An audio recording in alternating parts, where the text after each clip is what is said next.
ከአቅም በታች መኖር ክልክል ነው። እግዚአብሔር በፈጠራት ዓለም ለእያንዳንዱ ሰው የሰጠረው አቅም አለ። ለእያንዳንዱ ለአንቺ፣ ለአንተ፣ ለሳቸው፣ ለእኔ፣ ለሁሉ ሰው ለእያንዳንዱ ይበቃሃል፣ ይበቃሻል ብሎ የሰጠን አቅም አለ።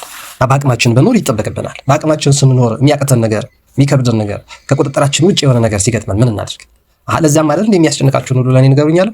ወንድሞቼ በእግዚአብሔር አብ፣ በእግዚአብሔር ወልድ፣ በእግዚአብሔር መንፈስ ቅዱስ የምታምኑ በመላው ዓለም የምትኖሩ አጋዕዝተ ዓለም ቅድስት ሥላሴ አንድም ሦስትም ነው ብላችሁ በልዩ ህላዌ ሰማይና ምድርን የፈጠረ ጌታ ከአእምሮና ከሐሳብ ውጪ በሆነ ከግምት ውጪ በሆነ ሊደረስበት፣ ሊመረመር፣ ሊነካ፣ ሊዳሰስ በማይችል እጅግ ልዩ በሆነ ባህሪው የሚኖር የዘላለም አምላክ የሰላም አለቃ የሰላም ንጉሥ ሰላማዊ ኢየሱስ ክርስቶስ ውብና ግሩም ድንቅ አድርጎ ፍጥረታትን የፈጠረ አምላክ አለ ብላችሁ የምታምኑ ወገኖች እንደምናላችሁ። ይሄ በመጨረሻው ዘመን የሚያስጨንቅ ዘመን ይመጣል ብሎ ቅዱስ ጳውሎስ በሁለተኛ ጢሞቴዎስ ምዕራፍ 3 ከቁጥር 1 ላይ የተናገረው ቃል አለ። ይህን ቃል ከአቅም በታች ከመኖር አንጻር አሁን ለጥቂት ደቂቃ ለመመልከት ነው እንሞክራለን። በሚኖረን ጊዜ እግዚአብሔር በረዳን ልክ ሁላችን አቅም ተሰጥቶናል። ሁላችን ተሰፍሮ ተለክቶ ለእያንዳንዳችን ሊሆናል፣ ይበቃሃል፣ ይበቃሻል ተብሎ አቅም ተሰጥቶናል። ከአቅም በታች መኖር ስንጀምር እንጨንቃለን። አቅማችን መጠቀም ሲያቅተን ጭንቀት ይበዛል። እንዴት? ይህን ነገር ማሰብ አለብን። ዋናው ዓላማው ምንድን ነው? ሳንጨነቅ እንድንኖር ነው። እግዚአብሔር መጨነቃችንን አይፈልግም። እግዚአብሔር ማዘናችንን መሳቀቃችንን አይፈልግም። ፈርተን ሰግተን ተሳቀን እንድንኖር አምላካችን እግዚአብሔር አይፈልግም። እነሆ አስቀድሜ ነገርኳችሁ ያለው በማቴዎስ ወንጌል ምዕራፍ 24 ላይ ለምንድን ነው? ሳይሆን አስቀድሜ የምነግራችሁ ልጆቼ ስለሆናችሁ፣ ስለማስብላችሁ፣ የእናንተ ሕመም ስለሚያመኝ፣ ደስታችሁ ደስ ስለሚያሰኘኝ፣ የሚገጥማችሁ ነገር ሁሉ ስለሚሰማኝ አስቀድሜ ነገርኳችሁ። ሐሰተኞች ነቢያት፣ ወንጌላውያን፣ ሐዋርያት ነን የሚሉ ሳልካቸው ራሳቸውን አሰማርተው የመጡ በከተማችሁ፣ በሀገራችሁ፣ በሰፈራችሁ፣ በመንደራችሁ ሲበዙ እኔ ያላኳቸው መሆኑን የምታውቁበት መንገድ አስቀድሜ ነገርኳችሁ። እንዳትጨነቁ ነው። ምክንያቱም ዓለም ለእነሱ ትመቻለች። ዓለም ለሸቃጮች ምቹ ነች፣ ለነጋዴዎች ምቹ ነች። ዓለም ለአጭበርባሪዎች ምቹ ነች። ዓለም ለምን? ጎደሎ ነቻ። ሙሉ እግዚአብሔር ንጹሕ አምላክ እግዚአብሔር በምልአት በስፋት የነገሰባት አይደለችም። ፈጣሪዋ እሱ ቢሆንም፣ አምላኳ እሱ ቢሆንም፣ ገዢዋ፣ አስተዳዳሪዋ፣ ጠባቂዋ፣ ተንከባካቢዋ እሱ ቢሆንም እሱን አላነገሰችም ዓለማችን። ለምን? በመሰለኝ በደሳለኝ የሚንቀሳቀሱ የገዛ ራሳቸው ፍላጎት የሚከተሉ ደካማ የሆኑ የእኛ ቤት ወንድም እህቶች በየሀገሩና በየሰፈሩ ያሉ። ስለዚህ ዓለም ደግሞ እነሱን ታግዛለች። ዓለም የሚመቻት ቅዱስ ሰው አይደለም፣ ንጹሕ ሰው አይመቻትም። ጻድቁን እንኳን ሊሞት እንኳን ሊገደል እንኳን መከራ ሊቀበል ማንም አጠገቡ ሊደርስ የማይገባው መድኃኔዓለም ኢየሱስ ክርስቶስ ላይ ይሰቀል ብላ አጨብጭባ ፈርማ ደሙ በእኛና በልጆቻችን ላይ ይሁን ያለች ምድር ነች። ምድራችን ወደ ገዛ ወገኖቹ ቢመጣ ወደ ቤተሰቦቹ ቢመጣ የኔ ናቸው ቢል አውጥተው ጣሉት፣ ሰቀሉት። የክብርን ጌታ አላወቁትም። አውቀውትስ ቢሆን ባልሰቀሉትም ነበር ተብሎ እስኪጻፍ ድረስ። ለምን? እርሱ ሰላም ነዋ፣ እርሱ ፍቅር ነዋ፣ እርሱ ደስታ ነዋ፣ እርሱ መተባበር አንድነት ነዋ። ወንድም እህቶች፣ ከአቅም በታች ስንኖር ዓለማችን ትመቻለች። እንቅልፍ ስናበዛ፣ ስራ ስንተው፣ እሺ ስራም አይኖር፣ ነገሮችም አይመቹ፣ መጽሐፍ ማንበብ ካቃተን፣ እሺ መጽሐፍ ደግሞ የማንበብ ልምድ አይኖር፣ መጸለይ እንዴት ያቅታል? እግዚአብሔርን ማመስገን እንዴት ያቅታል? ኢትዮጵያ እጆቿን ወደ እግዚአብሔር ነው የምትዘረጋው። የሰማይን አምላክ እግዚአብሔርን ነው ማመስገን ያለብን። አዎ ስናመሰግነው ስናከብረው ምን እያልን ነው? ጌታዬ ይሄ ትምህርት አልገባ አለኝ፣ መጽሐፍ ማንበብ አቃተኝ፣ ቤተክርስቲያን ማስቀደስ፣ ሰዓታት፣ ማህሌት፣ ቅዳሴ መካፈል አቃተኝ እንንገረው። እግዚአብሔር ችግራችንን ያነሳልናል፣ ይጠርግልናል። አምላካችን እግዚአብሔር ለጸሎታችንን ሊሰማ የሚችል ብቻ አይደለም የሚፈጽምልን፣ በጎ ሐሳባችንን የሚያደርግልን አምላክ ስለሆነ ምናል አንኳኩ ይከፈትላችኋል፣ ለምኑ ታገኛላችሁ አለ። ሰው እንኳን ለምንን ብዙ ነገር እናገኛለን እንዴ? ወንድም እህቶች፣ ከአቅም በታች ነው እየኖርን ያለ ነው። ከአቅም በታች ነው እየኖርን ያለ ነው። ትልልቅ ቤት ያላችሁ ሰዎች የጸሎት ቤት ለምንድን ነው የማትሰሩት? ሰፋፊ ቤቶች፣ ግቢዎች ያሏችሁ ሰዎች የጸሎት ቤት ለምንድን ነው የማይኖራችሁ? ቅዱሳት መጽሐፍት ለብቻቸው ለምንድን ነው የማታስቀምጡት? ለምንድን ነው መጽሐፍ ቅዱስ የምታነቡበት ሰዓት ጊዜ የማትመድቡት? እንዴ ለስልካችሁ ዩቲዩብ፣ ቲክቶክ፣ ቴሌቪዥን፣ ሬዲዮ፣ ጋዜጣ ለመስማት ሌላ የዓለምን ማይሞላ ወሬ ለመስማት ጊዜ እንመድብ የለ እንዴ? የተመቻቸ ቤት ያላችሁ፣ የተመቻቸ መኪና፣ የተመቻቸ ትዳር፣ የተመቻቸ ሀብት ያላችሁ ሰዎች ለእግዚአብሔር የጸሎት ቤት ስሩ። እኔና ቤቴ እግዚአብሔርን እናመልካለን በሉ፣ አምልኩትም። እንደ ታላላቆቹ እንደ አባቶቻችን ሊተሰ ይሄይሰን ይተሊዋ እግዚአብሔር ለእኔ ወደ እግዚአብሔር መቅረብ ይሻለኛል እንዳለው እንደ ንጉሥ ዳዊት እንደ ቅዱሱ ወደ እግዚአብሔር ልንቀርብ ይሻለናል፣ ይገባናል። እና ሁኔታ የተመቻችሁ ሰዎች እግዚአብሔርን ጥሩት። ያልተመቻችሁስ ትችላላችሁ፣ በዚህ ውስጥ እለፉ ሲላችሁ በመከራ በችግር በተለያየ ጭንቀቱ ሲያሳልፈ ጌታዬ አስችለኝ እያል እየጸለይን ልንኖር ይገባናል። አቅም ያላችሁ በአቅማችሁ ልክ ኖሩ። የመዘመር ስጦታ ያላችሁ ዘምሩ፣ ደስ ያላችሁ ዘምሩ፣ እግዚአብሔርን አክብሩት። ብዙ የሚያለቅሱ አሉ፣ ብዙ የሚያዝኑ አሉ፣ ዛሬ ብዙ የሚሳቀቁ አሉ። ደስተኞች ብዙ አይመስልኝም ያሉት። ብዙ ደስተኞች አሉ ብዬ ማሰብ አልችልም። ዛሬ ደስታችን የተነጠቅን ይመስለኛል። ደስታችን እግዚአብሔር ነው። መጠጥ አይደለም፣ መብል አይደለም፣ ልብስ አይደለም፣ ልጅ መውለድ፣ ማግባት፣ ንብረት ማፍራት አይደለም፣ ስራ ማግኘት፣ ቤት መስራት አይደለም። ደስታ የመንፈስ ቅዱስ ፍሬ ነው ይላል በገላትያ መልእክት ምዕራፍ 5 ላይ ቅዱስ ጳውሎስ። የመንፈስ ቅዱስ ፍሬ ነው ደስታ። ስለዚህ የመንፈስ ቅዱስ ፍሬ የሆነን ደስታን ከሰው ልናገኘው እንዴት እንችላለን? አንችልም። እንዴ አይቻልም። አዎ በመንፈስ ተመላለሱ አይደለም የሚለው? በመንፈስ ተመላለሱ። አዎ የመንፈስ ፍሬ ግን ፍቅር ነው የመጀመሪያ፣ ከዛስ ደስታ ነው ይላል በገላትያ መልእክት ምዕራፍ 5 ቁጥር 22 ላይ።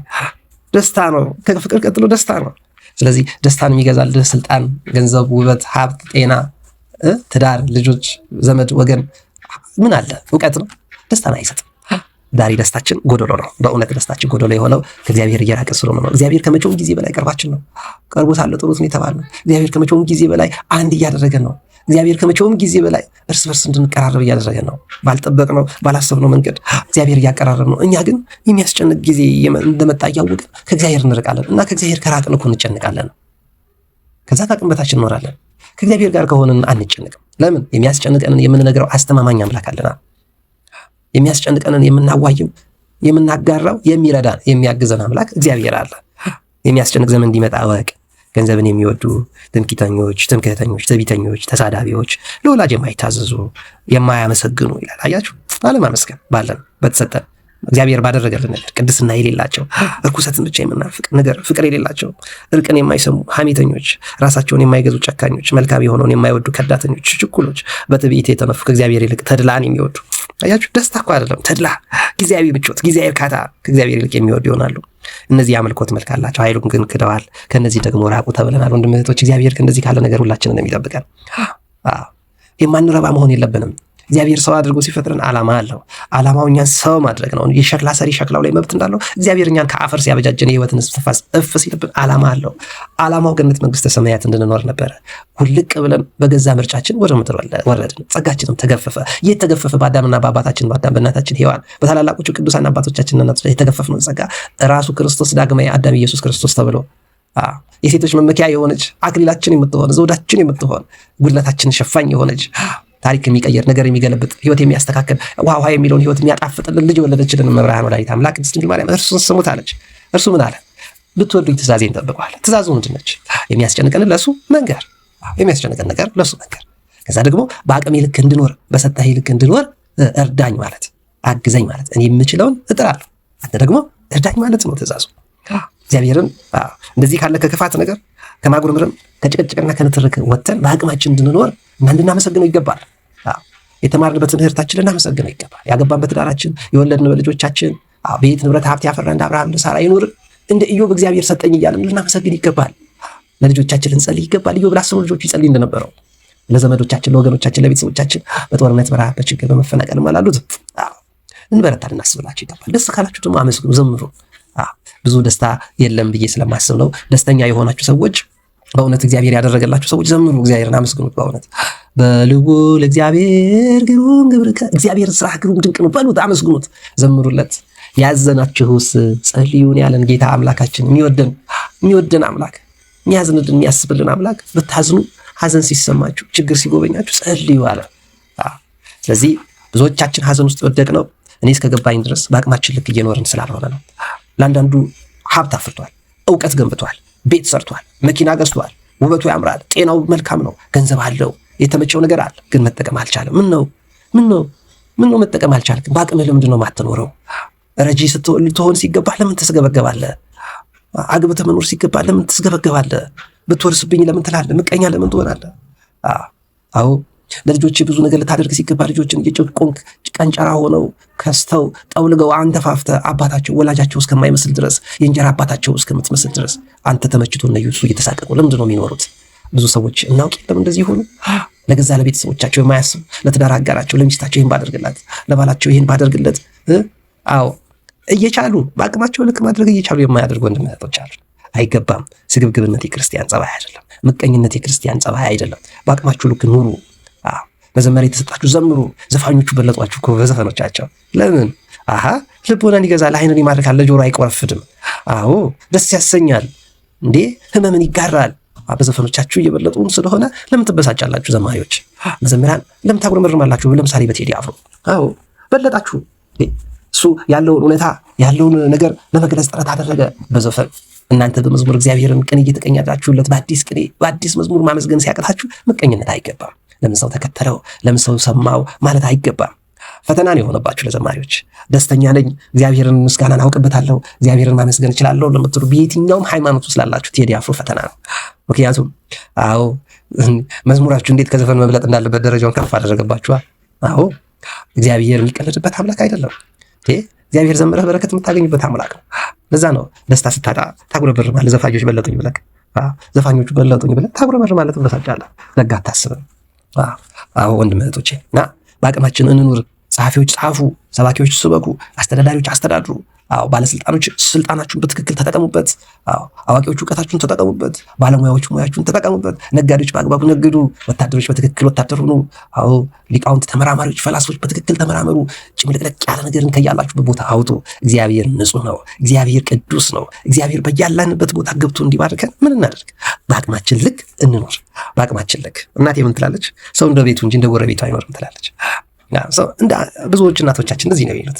እንደ ሰው ቤት አትኖር፣ እንደ ጓደኛ አይሁን ኑሮክ፣ እንደምታውቃቸው እንደምትቀናባቸው ሰዎች አትኖር። እንደተሰጠ ስጦታ እግዚአብሔር እንዳደረገልህ ልክ፣ እግዚአብሔር በሰጠሽ ልክ ኑሪ። በአቅም ልክ መኖር መልካም ነው። ዛሬ የኢትዮጵያ ድንኳኖች እየተጨነቁ፣ ገዳማት እየታወኩ፣ አብያተ ክርስቲያናት እየተሳቀቁ፣ ክርስቲያኖች እየፈሩ እየሰጉ የሚኖሩት ማድረግ ያለብንን ነገር እያደረግን ስላልሆነ ነው። እግዚአብሔር ረድቶን የአቅማችንን ደስ በሚል መልኩ የችሎታችንን ከአቅም በታች ሳናደርግ ከአቅምን በላይ ሳንጨነቅና ሳንለጠጥ በአቅማችን ልክ ልንኖርና ይህን ዘመን እንድናልፈው ይገባል። ወንድም እህቶቼ፣ የምንኖረው አጭር ዕድሜ ነው። ሁላችን ብዙዎቻችን እድሜያችንን አጋምሰለዋል። በቀሪው ዘመን እግዚአብሔርን በረከት እየተቋደስን በምድር ላይ እሺ ብትሉ ለእኔ የምትታዘዙ የምድርን በረከት አበላለሁ ያለ ጌታ በቀሪው ዘመናችን በረከት ሊያበላን ፈቃዱ ከሆነ ለበረከት ምንመች ለመባረክ ምንመች ልንሆን ይገባል እና በአቅማችን ልንኖር ይገባል። በአቅማችሁ ኑሩ። በአቅማችሁ መውለድ አልቻላችሁም፣ በቃ ታጉረምርሙ። ይስሐቅ ለርብቃ 20 ዓመት እንደለመነ ለሚስት ለምንላት፣ ለባልሽ ለምኝለት፣ ወደ ሌላ አትሂጂ፣ እንደ ሳራ አታመቻቺ ወደ ሌላ። እግዚአብሔርን ተስፋ አድርገው ቤተሰቦቻችን የማውቃቸው ከ16 ዓመት በኋላ የወለዱ ቤተሰቦች አሉኝ። እንደዚህ ነው ታግሶ እግዚአብሔርን መጠበቅ፣ እግዚአብሔርን ታግሶ መጠበቅ። ቄስ ነው፣ ሚስቱ የካህን ሚስት ነች። 16 ዓመት እግዚአብሔርን ደጅ ጠንተዋል። በ16ኛ ዓመት ወልደዋል። እራሷ ሚስት የነገረችኝ ነው ነግራችሁ። እግዚአብሔር ቆይቼ እግዚአብሔርን ደጅ ጠናሁት እርሱም ዘንበል አለልኝ አይደል የሚለው። ምንም ተስፋ አያስቆርጥም። ምንም በእግዚአብሔር ፊት የማይከፈት በር፣ የማይገለጥ የተከደነ፣ የማይታወቅ የተሰወረ፣ መፍትሄ የማያገኝ በሽታ በእግዚአብሔር ፊት የለም እና በአቅማችን ልክ እንኑር፣ በተሰጠን ልክ እንኑር። ልጅ ከሆንክ እንደ ልጅ እደግ፣ ወጣት ከሆንክ እንደ ወጣት ሁን፣ ጎልማሳ ከሆንክ እንደ ጉልምስና ሁን፣ አሮጌ ሽማግሌ ትልቅ ሰው ከሆንክ ደግሞ እንደ ትልቅ ሰው ተከበር። እግዚአብሔርን መሰል፣ አስታርቅ፣ አስማማ፣ ሽማግሌ ሁን፣ ዋርካ ሁን፣ አድባር ሁን። በገባበት ቦታ ሁሉ የምትከበር የምትፈራ እንድትሆን ሞገስ እንዲሰጥ አምላክህን እግዚአብሔር በዘመናት የሸመገለውን ጠይቀው። እና እንደዚህ ነው። ትላንት አጋጣሚ አንድ ኬክ ቤት ነበር እና እዛ ኬክ ቤት ልጃቸውን ይዘው ቁጭ ካሉ ሰው ጋር የማውራት እድል ነበር እና በሺ የሚቆጠር ሰራተኛ አንዲት ፕሮቴስታንት ገብታ ደበላለቀችው እና ብዙዎቹን ፕሮቴስታንት አደረገች። ኋላ እኔ ከኦሪት ዘፍጥረት ምዕራፍ 1 ጀምሬ ማንበብ ጀመርኩ አሉ። ከዛ ትጠይቃቸው የነበሩት ነገሮች ጠቅላላ ኦሪት ዘፍጥረት እያነበብኩ ከአብርሃም ታሪክ ስደርስ ብዙ መልስ አገኘዋለሁ። አንደኛው መልስ ደግሞ ምንድን ነው አሉ? አብርሃም ሚስቱ ሳራ በሞተችበት ጊዜ የመቃብር ቦታ ለመግዛት የለመናቸው ሰዎች ፊት ሰገደላቸው። እኔ የአብርሃም አምላክ ነኝ ያለው ክርስቶስ የወደደው የአብርሃም አምላክ የይስሐቅ የያዕቆብ አምላክ ተብሎ መጠራትን የማያፍሩበት አብርሃም ለሰው ሰገደ የሚለው ሳነብ ያቺ ፕሮቴስታንት ለቅዱሳን መላእክት ለምንድነው የምትሰግዱት? ለጻድቃን ለሰማዕታት ለምንድነው የምትሰግዱት? ያልችኝ መልስ አገኘዋለሁ። ከዛ ብዙ ታሪክ ነገሩኝ እና ለማንኛውም ምንድነው መጽሐፍ ቅዱስን ብቻ በማንበብ ከፕሮቴስታንት ዳኑ፣ ቤተሰቦቻቸውንም ጠበቁ። ደስ የሚያሰኝ ኑሮ እየኖሩ በሃይማኖታቸው ጸንተው አሉ። ደስ የሚል ነገር ነው ይሄ። እና እንደ አብርሃም መጽሐፍ ቅዱስን ማንበብ ነው፣ እንደ ጻድቃን እንደ ሰማዕታት እንደዚህ ያለ ቁም ነገር እንድናገኝ። ፕሮቴስታንት መሆን እኮ አይደለም ጥቅሙ፣ ካቶሊክ መግባት ወይ ሙስሊም መሆን አይደለም፣ ወይ ጆቫ አድቬንቲስት ኦንሊ ጂሰስ ወይ ምናምን የሚባሉት እምነቶች ብዙ ናቸው። ዛሬ ማይ ፕሮቴስታንቱ ዓለም ብዙ ነው። እዛ ውስጥ መግባት አይደለም ጥቅሙ፣ ጻድቅ መሆን ነው ቁም ነገሩ። እርሱ ቅዱስ ነው፣ አንተ ቅዱስ መሆን ነው የሚጠበቅበት። ጸጋህን መጠቀም ነው፣ በአቅም ልክ መኖር ነው፣ በጸጋህ ልክ መንቀሳቀስ ነው የሚጠበቅበት። እርሱ ቅዱስ ነው። የገባህበት ቸርች፣ የገባህበት ድርጅት፣ የገባህበት ሃይማኖት ውስጥ ጻድቅ መሆን ከቻልክ፣ ቅዱስ መሆን ከቻልክ እና ምን ችግር አለ? አንድ ሃይማኖት የተባለ እኮ ዝም ብሎ አይደለም። ቅዱስ ይሁዳ ምን እንዳለ ታውቃለህ? አንድ ጊዜ ለቅዱሳን ስለተሰጠች ቅድስት ሃይማኖታችሁ ተባለ። ሃይማኖት ቅድስት ነች፣ ንጽሕት ነች። እግዚአብሔር ነው የሰጣት። እግዚአብሔር ከሰጠን አየር፣ እግዚአብሔር ከሰጠን ውሃ፣ እግዚአብሔር ከሰጠን ነፋስ፣ እግዚአብሔር ከሰጠን ፀሐይ በላይ ነች ሃይማኖት። ሃይማኖት እግዚአብሔር ከፈጠራቸው ፍጥረታት ከሰማይና ከምድር ሁሉ በላይ የረቀቀች ነች ሃይማኖት። ይህን ሁሉ ያስገኘ አምላክ እግዚአብሔር አለ። እርሱ ደግሞ እንዲህ ተገለጸ። ዓለማትን ከፈጠረበት ከድንግል ማርያም ሰው የሆነበት ተሰቅሎ እኛን ያዳነበት ሚስጥሩ ይረቃል ብሎ ማመን ነው ሃይማኖት። ይህቺ ለቅዱሳን ነው የተሰጠች። እርሱ ቅዱስ ነው። ሃይማኖትም የተሰጠች ለቅዱሳን ነው እና ካልተቀደስኩ፣ ካልተቀደስሽ፣ ካልተቀደስክ እንዴት ሃይማኖት በመቀየር መኪና በመቀየር ንብረት በመቀየር እንዴት ተቀድሶ መኖር ይቻላል? አይቻልም። እግዚአብሔር ቅዱስ ነው። ቅዱሳን ደግሞ በአቅማቸው ነው የሚኖሩት። እስከ 6 መጾም የሚችሉ ይጾማሉ፣ መብላት የሚችሉ ይበላሉ፣ መርዳት የሚችሉ ይረዳሉ፣ ማስተማር የሚችሉ ያስተምራሉ። በቃ እግዚአብሔር ለእያንዳንዱ ሰው አቅም ሰጥቶታል። አቡነ ጎርጎርዮስም ይላሉ እግዚአብሔር አንዲት ነገር ሳይሰጠው የተወለደ ሰው ከመካከላችን የለም። ስለዚህ የተሰጠንን ነገር አውቀን እየተጠቀምንበት ለሰውም እየተረፍን ዓለማችን ላይ ክርስቲያኖች በተለይ ጨው ሆነን የጎመዘዘውን ዓለም እያጣፈጥን በያለንበት በየገባንበት ቦታ ሁሉ የበረከት ኑሮ ልንኖር ይገባል ማለት ነው። በሚያስጨንቅ ዘመን የማይጨነቅ በጦርነትና በአውሎ ነፋስ በወጀብና በመከራ ውስጥ ማለፍ የሚችል የአንበሳ ጉድጓድ ውስጥ ተጥሎ አንበሶች የማይበሉት እሳት ውስጥ ወርውሮ እሳት የማያቃጥለው እንደ ቅድስት አርሴማ እንደ ቅዱስ ጊዮርጊስ ነገሮችን ሁሉ ጥሎ ችላ ብሎ ንቆ ማለፍ የሚችለው ክርስቲያን ብቻ ነው። ክርስቲያን ብቻ ነው በሚያስጨንቅ ዘመን የማይጨነቀው። ምክንያቱም ክርስቶስ አለለታ። የሚያስጨንቅህን ንገረኝ፣ አይዞሽ የሚል እውነተኛ እረኛ፣ እውነተኛ የበጎች እረኛ፣ የበጎች የበረቱ መግቢያ በር የሆነ እውነተኛው እረኛ፣ ሰላሙ የእርሱ፣ ፍቅሩ የእርሱ፣ ደስታው የእርሱ፣ በረከቱ ሁሉ የእርሱ የሆነ እውነተኛ አባትና አምላክ አለን። እኛ በአቅማችን ልክ ልንኖር ይገባል። ክርስቲያን በሚያስጨንቅ ዘመን፣ ኑሮ በተወደደበት ዘመን ቀሎት ደስ ብሎት እንደ ኤልያስ ይኖራል። ቁራ እንደመገበችው እንደ ኤልያስ ይኖራል። እግዚአብሔር የሚበላውን ያዘጋጅለታል። እግዚአብሔር የሚጠጣውን ያዘጋጅለታል። አዎ ለድሃና ለችግረኛ ለምስኪን የሚያስብ ሰው እግዚአብሔር በመከራው ሰዓት መኝታውን ያነጥፍለታል ተብሎ እኮ ነው በቅዱስ መጽሐፍ የተጻፈው። አንተ ባለ ጊዜ፣ አንቺ በተሟላልሽ ጊዜ፣ የጎደላቸውን ሰዎች የምትሞይ ከሆነ ባጣሽ ጊዜ፣ በቸገረሽና በታመምሽ ጊዜ፣ ብዙ ችግሮች ዙሪያሽ ላይ ተደራርበው በመጡ ጊዜ እግዚአብሔር ሰራተኛ አይደለም፣ መላእክት አይደሉም። እግዚአብሔር መኝታሽን ያነጥፍልሻል። እግዚአብሔር በጉድለትሽ ውስጥ አስተማማኝ እጁን ይዘረጋልሃል። እና ወንድም እህቶቼ በአቅማችን ልክ እንድንኖር ለማሳሰብ ነው እነዚህን ቃላት ለማንበብና ይህን መልእክት ለማስተላለፍ የሞከርኩት። ዓለማችን ጭንቀት፣ ዜናዋ ሁሉ ክፉ፣ ጨካኝነት፣ ጠማማነት፣ ዕለት ዕለት ስጋት፣ ውጥረት ነው ዓለም የምታወራው። ክርስቲያን ተስፋ ነው የሚያወራው። ክርስቲያን እግዚአብሔር ነው የሚያወራው። እግዚአብሔር ደግሞ ደስታ ነው። እግዚአብሔር ደግሞ ሰላም ነው። እግዚአብሔር ደግሞ ፍቅር ነው። እግዚአብሔር ደግሞ በቃ ምቾት ነው። ወደ እግዚአብሔር ቅረቡ እርሱም ወደ እናንተ ይቀርባል ተብሎ ተጽፏልና ወደ እግዚአብሔር ቀርበን በአቅማችን ልክ ኖረን በረከት ረድኤቱን አግኝተን ከራሳችን አልፈን ለሰው ተርፈን ዘመናችንን በበጎ ለመፈጸም እግዚአብሔር አምላካችን ይርዳል። የእመቤታችን የቅድስት ድንግል ማርያም አማላጅነት፣ የቅዱሳን መላእክት ተራዳኢነት፣ የጻድቃን የሰማዕታት የደጋጎቹ ሁሉ ጸሎት፣ ልመና፣ ምልጃ፣ በረከት ረድኤት የአምላካቸው የሕያው እግዚአብሔር ቅዱሱ ፈቃዱ ከሁላችን ጋር ይሁን። የሁላችንን መጨረሻ ያሳምረልን። ሰምቶ ካለመፈጸም ጀምሮ ከማቋረጥ ተቀድሶ ከመርከስ ሞልቶ ከመጉደል አግኝቶ ከማጣት ባክኖ ከመሞት ሁላችንንም እግዚአብሔር አምላካችን ይጠብቀን። የሁላችን መጨረሻ ያሳምረልን። አትጥፉ። ሀሳብ አስተያየት ስጡ። ኃይለ ጊዮርጊስ ብላችሁ በጸሎት የምታስቡኝ አስቡኝ። ይመቻችሁ። በያላችሁበት አትጥፉ። ተረዳዱ፣ ተጋገዙ፣ በአቅማችሁ ልክ ኑሩ። በአቅማችን እንኑር። አምላካችን እግዚአብሔር የሰጠን ጸጋ እንጠቀምበት ለማለት ነው። እኔንም ይህንን ለማድረግ ስላበቃኝ አመሰግነዋለሁ። ይመቻችሁ።